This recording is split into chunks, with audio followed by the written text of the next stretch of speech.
Les jours se ressemblent pour Pélagie. Tous les matins, elle arpente les ruelles du marché d'Antopa de Cotonou à la recherche d'une clientèle pour écouler sa marchandise. Un commerce qu'elle exerce pour sa tutrice depuis l'âge de 7 ans. Épuisée, Pélagie se réfugie à la baraque, un centre d'accueil où elle se sent en sécurité. Je vis avec elle depuis l'âge de 11 ans. Je travaille du matin au soir. Elle me menace si je n'écoule pas sa marchandise et me bat si je ne rembourse pas le manque à gagner. Pélagie est un enfant placé auprès d'un tiers. Au Bénin, on les appelle les vidomégons.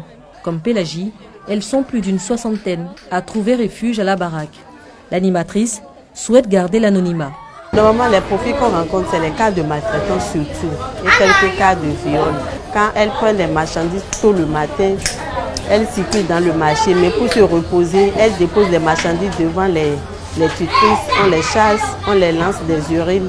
Donc ici, c'est un lieu pour qu'elles puissent venir se reposer. Les jeunes filles âgées de 6 à 15 ans sont confiées à des personnes par leurs parents, le plus souvent nécessiteux.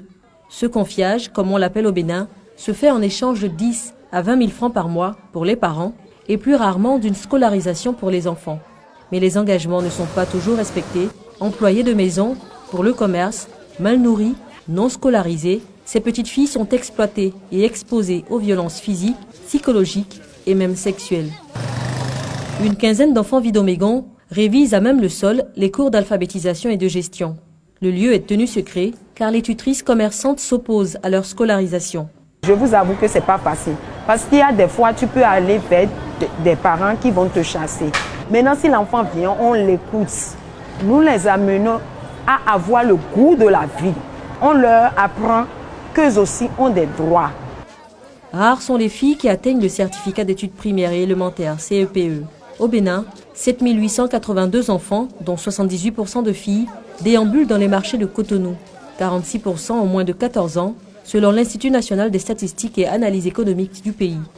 Aller à l'école, construire un avenir différent, c'est ce qui a poussé Émilie à la rue. À 9 ans, elle a fui la famille où sa mère l'a placée. Elle m'a placée au premier lieu. Je suis partie de chez la dame. De chez la dame, on est rentré. J'ai passé à peine une semaine avec elle. Elle est encore allée me placer ailleurs. En tout cas, des placements sur placements chaque fois. Et un jour, je lui ai dit non, que je ne pouvais plus. J'avais déjà 8 ans, 9 ans. Je lui ai dit non, que j'en avais marre d'être placée. À chaque fois, elle recevait l'argent et quand elle partait, moi, je devais subir le coup, que je ne voulais plus. Elle a dit non, que si je ne veux pas de me débrouiller seule, qu'elle n'a pas demandé à quelqu'un de venir dans la vie. Aujourd'hui âgée de 20 ans, Émilie est en classe de terminale. Comme elle, plusieurs filles placées bénéficient de formations professionnelles mises sur pied par les sœurs salésiennes de l'Institut des filles de Marie Auxiliatrice, IFMA. Avec l'école alternative, une centaine d'enfants vidomégons sont inscrits à un système d'études particulier. On accueille ces enfants pour leur donner une seconde chance de pouvoir aller à l'école et d'avoir le CEP en 3 ans, au lieu de 6 ans dans les écoles formelles. Comme pour rattraper le temps et devenir plus vite autonome.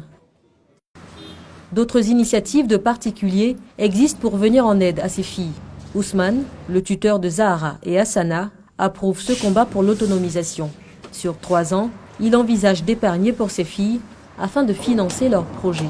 S'il y a une qui décide qu'elle va aller dans l'apprentissage, je le mets dans l'apprentissage, je lui fais tout. Elle va avoir son atelier. Mais s'il y a une fille qui voulait du côté commercial, il n'y a pas de souci. Là, je vais lui donner de l'argent, ce qu'il faut, je vais lui donner. Ils vont faire 3 ans avec moi et le reste, c'est moi qui va s'en occuper.